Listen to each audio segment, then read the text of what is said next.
Freedom is the quintessential base of the United States. If you're born in America, then it's not something you may look at every day as something that is essential in your life. We are free to practice religion without any repercussions as much as we want, how we want, and where we want. In some nations, that is not the case. For example, in China, the Uyghur Muslim religion is being oppressed by the government. They are not free to practice how they want because of many factors, mainly because the Chinese government is communist and wants to oppress the different religions that they do not approve of.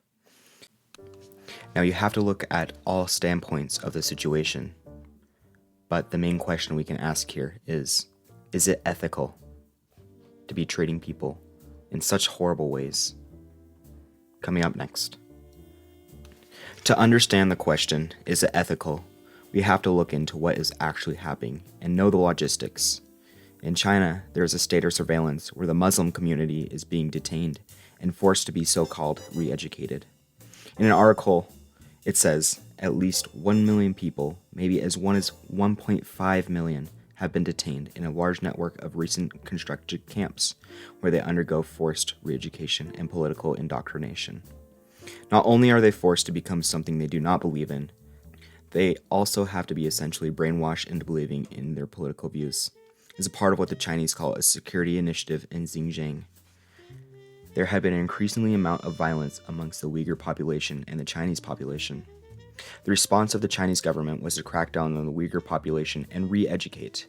The Chinese government says it was a part of their security initiative to crack down on extreme terrorism. But that begs the question, how is life inside the camp, and is it justifiable? Now, when we think of re-education camps, you might think of what happened with the Nazis in Germany during World War II.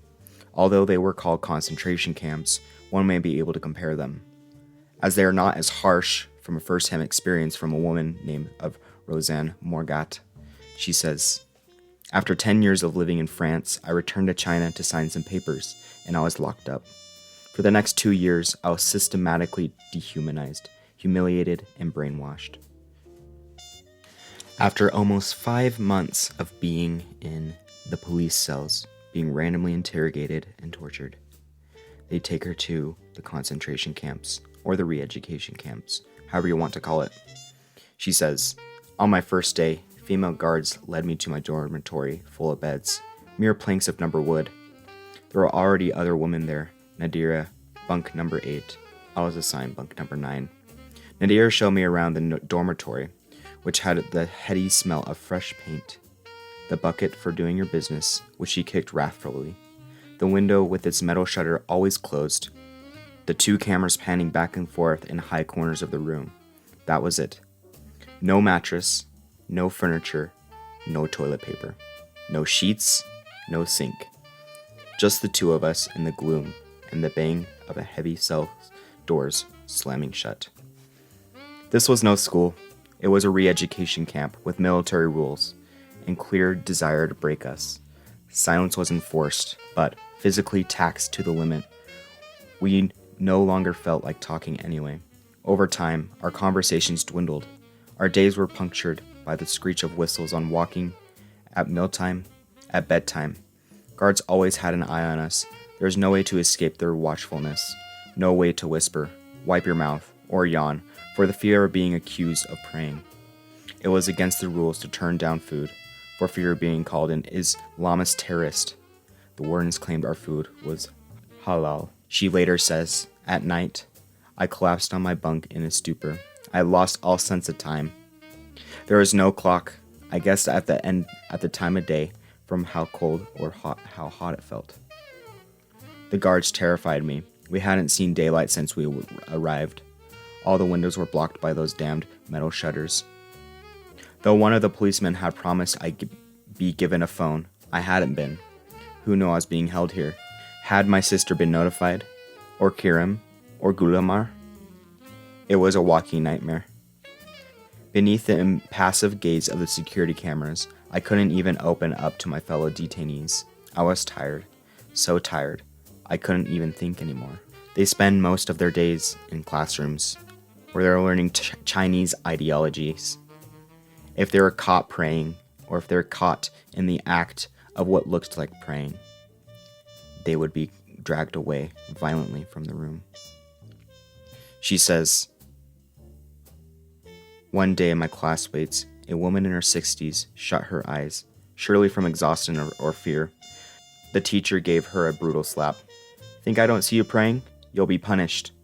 The guards dragged her violently from the room. An hour later, she came back with something she had written, her self-criticism.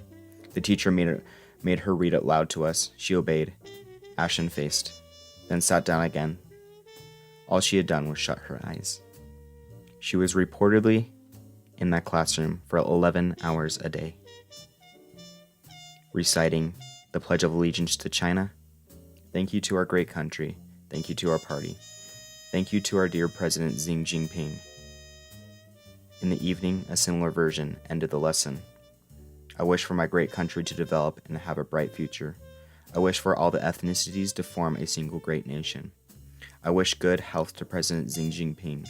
Long live President Xi Jinping." They had sentenced her to 7 years of re-education. Quote, "They had tortured my body and brought my mind to the edge of madness. And now, after reviewing my case, a judge had decided that no, in actual fact, I was innocent. I was free to go." Not only are the people being mistreated, they are tortured in ways such as being forced to eat pork, which is commonly known to be against the Muslim religion. They're beaten for acting out, women are raped, and everyone is forced to learn Chinese ideology. In the eyes of someone other than the Chinese government, this is not ethical. In the government's eyes, it is ethical. Their initiative to crack down on terrorism is underway. Being the internment camps as a way to make an ideal person, they would share the same ideology, beliefs, and support the Chinese government. And in turn, there would be a smaller Muslim influence that supposedly fuels terrorism. The Beijing government explains, 3 evil forces are terrorists, separatists, and religion extremists among Uyghurs and other indigenous people in the Xinjiang and Two-Faced people are officials who are not loyal to the Chinese Communist Party. In China, it is essential that all citizens are loyal to their government, and the Chinese will go as far as to make their people listen with force. In the same report, a Chinese official refuted claims against genocide. Xinjiang enjoys stability, development, and prosperity, and the Chinese people's life is getting better day by day. But are the lives of the Chinese getting any better outside the camps? The answer to that daunting question is no. Outside the camps, there are no better than inside the camps. The whole state of the XUAR is under constant surveillance.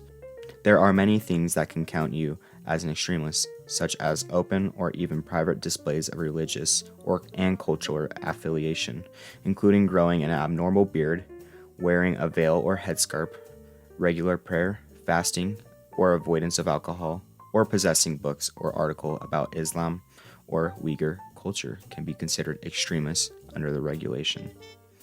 Even if one was out of the camps, they are repressed and cannot be free to worship or have the religion they would like to have because of the surveillance state. This has been happening for a while. Experts estimate that Xinjiang re-education efforts started in 2014 and were drastically expanded in 2017. The surveillance state or repression has been going on for almost 7 years with no end in sight.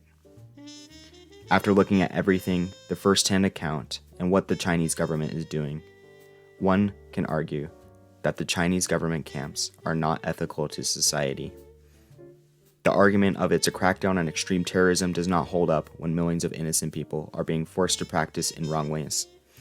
It is crucial to look at every side of the situation to make the argument. But after looking at all the sides, it is inferred that punishing mass amounts of people for trying to be individualized is not ethical in the slightest. Thanks to our sources tonight: NPR, CFR.org, Brookings.edu, TheGuardian.com, voanews.com, and Amnesty.org.en.